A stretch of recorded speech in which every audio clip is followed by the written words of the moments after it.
మీ కుటుంబ శాంతి, ఆరోగ్యం, ఆర్థిక అభివృద్ధి కోసం రుద్రాక్ష మహాపూజలో తప్పక పాల్గొనండి. ఇప్పుడే నమోదు చేసుకోండి.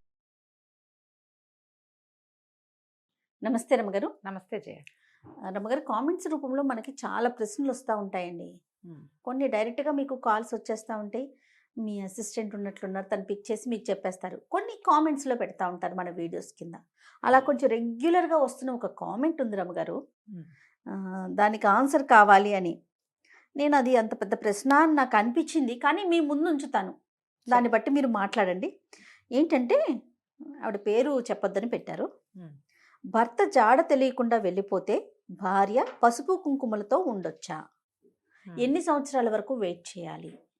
మంచి చెడికి వెళ్ళాలి అంటే దీన్ని బట్టి ఎలా ఆలోచించుకోవాలి? తను ఉన్నాడని భావించాలా, లేడని భావించాలా, ఏ విధంగా ఉండాలి నేను పర్సనల్గా అన్నట్లుగా ప్రశ్న పెట్టారు రమ్మగారు. ఇది అప్పుడప్పుడు ఎదుర్కొనే సమస్య జయ. కానీ ఈ కాలం ఎలాంటి కాలము? వివాహానికి విలువ లేదు.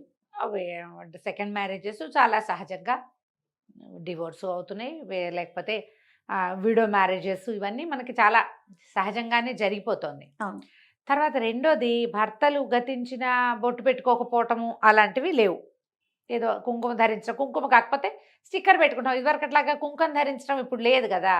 ఏదో స్టిక్కర్, మొహం మీద బొట్టు అయితే పెట్టుకుంటున్నారు. కళ్ళకాంతులు లేనట్టుగా ఉంటారు, ఉద్యోగాలు చేస్తున్నారు, వ్యాపారాలు చేస్తున్నారు, పెద్ద పెద్ద చోట్లకు వెళ్తారు.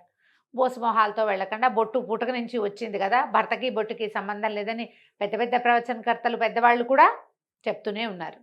ఎవరెవరి విజ్ఞత, అవకాశం, వాళ్ళ ఆలోచన విధానం అదే తప్పిస్తే పెద్దగా సోషల్గా ఇలాగే చేయాలి అన్న సామాజిక నియమాల వ్యవహారం ఇప్పుడు తగ్గిపోయిందనే చెప్పాలి.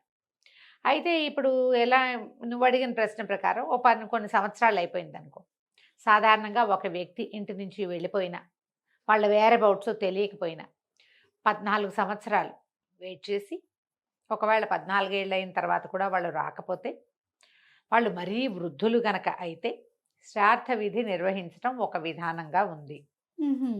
వాళ్ళ వేరబౌట్స్ తెలియదు, ఎక్కడైనా చనిపోయారేమో తెలియదు. చనిపోయాక ఒకవేళ గనక చనిపోయి ఉంటుంటే వాళ్ళకేం జరగనట్టు కదా, ఏం జరగలేదు. ఇది ఎప్పుడు చేస్తారు?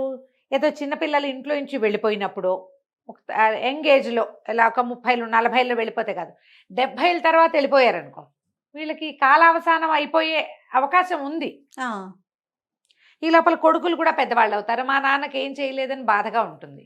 అలాంటప్పుడు నారాయణ బలి అలాంటివి ప్రత్యేకమైన విధానాలు కొన్ని ఉన్నాయి. పురోహితులను సంప్రదిస్తే ఆ విధానం తెలియజేస్తారు. ఆ ప్రకారంగా వాళ్ళ పేరుతోటి ఒక బొమ్మ ఏదో చేసి ఇట్లా ఇది నిర్వహిస్తారు.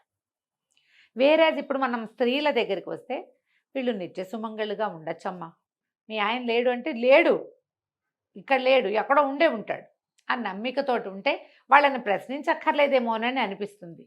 శాస్త్రం ఏం చెప్పింది అంటే, ఏం చెప్పింది, భర్తలు వాళ్ళు ఎక్కడో చోట వాళ్ళ మరణ వార్త తెలియనంత వరకు జీవించి ఉన్నట్లే.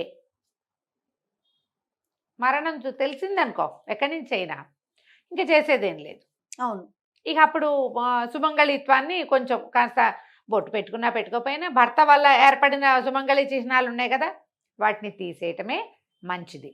శుభమో అశుభమో, ఇప్పుడు ఇంట్లోనే ఆవిడ పిల్లల పెళ్ళిళ్ళే, ఆవిడ మన వల్ల ఏవైనా అయితే తల్లే ప్రథమ గురువు, ఆవిడే మన చూసేది. అక్షింతలు తలతో వేయించుకోవచ్చు, మా నాన్న లేడు కాబట్టి మామతో అక్షింతలు వేయించుకోము అంటారమ్మా ఎవరైనా లోకంలో? లేదు కదా, అలా జరగదు కదా.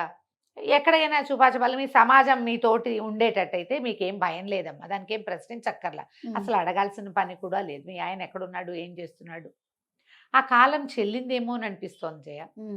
ఒకవేళ వృద్ధాప్యంలో వారి ఇంట్లో నుంచి వెళ్ళి 14 సంవత్సరాలు, 12 నుంచి 12 దాటాకే ఇక మొదలు ఆలోచిస్తారు, చేసేస్తారు. ఇట్లా చేస్తే రేపొద్దున ఈ కుమారుడు కనుక ఏదైనా అయిపోయింది అనుకో, ఆ తండ్రికి ఏమి పెట్టకుండా వీళ్ళ రుణం తీరదు కదా. అందుకని ఇలా చేసుకోవచ్చని పెద్దవాళ్ళు చెప్తారమ్మా. ఇది ఈ కాలానికి అంతగా యాప్ట్ క్వశ్చన్ కాదేమోనని నా ఉద్దేశం. మారుతున్న కాలాన్ని బట్టి మనం కూడా ముందుకు వెళ్ళటమే. ఒకవేళ శ్రాద్ధ విధులు అవి నిర్వహించే వాళ్ళు లేరు, నిర్వహించే అవకాశం లేదు, వాళ్ళు ఒప్పుకోలేదు, పిల్లలు ఒప్పుకోలేదంటే, మీకే అనుమానంగా ఉంటే సుమంగళి చిహ్నాలు తీసి పక్కకు పెట్టేసేయచ్చు. 14, 15 సంవత్సరాలు అయిపోతే కనుక మీకు చేయాలని లేదనుకోండి, మీ మనసు అనుమానం లేదు, ఎక్కడో ఉంటాడు, అలా ఏమి జరగదు, హాయిగా ఉండండి, భగవంతుడిని నమ్ముకుని. అంతే. మీ సమాజం అంతా మిమ్మల్ని యాక్సెప్ట్ చేస్తే ప్రాబ్లమే లేదు. వాళ్ళు ఎవరో అన్నారు అని చిన్నబుచ్చుకోదు, అక్కడికి వెళ్ళకండి అంతే. ఉమ్, సులువులో పోతుంది కదా, అంతేగా. ఏం పర్వాలేదు. ఇప్పుడు ఒకళ్ళు నాకు గుర్తుండి ఇలా క్రియలన్నీ చేసేసాక తిరిగొచ్చిన సూచనలు కూడా కొన్ని చోట్ల కనపడినాయి. తిరిగొచ్చిన ఏమంటారు దాఖలాలు. సంఘటనలు, దాఖలాలు కూడా కొన్ని ఉన్నాయి.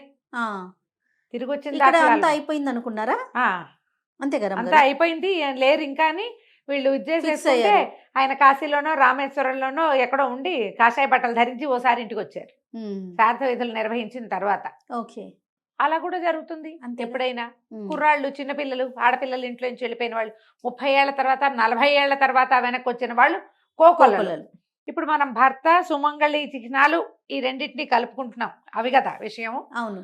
మీకు ఏ భయం లేదు, అనుమానం లేదు అంటే భగవంతుని నమ్ముకుని హాయిగా మీరు ఎలా ఉంటున్నారో అలాగే మీ జీవితం ముందుకు తీసుకెళ్ళండి అమ్మా.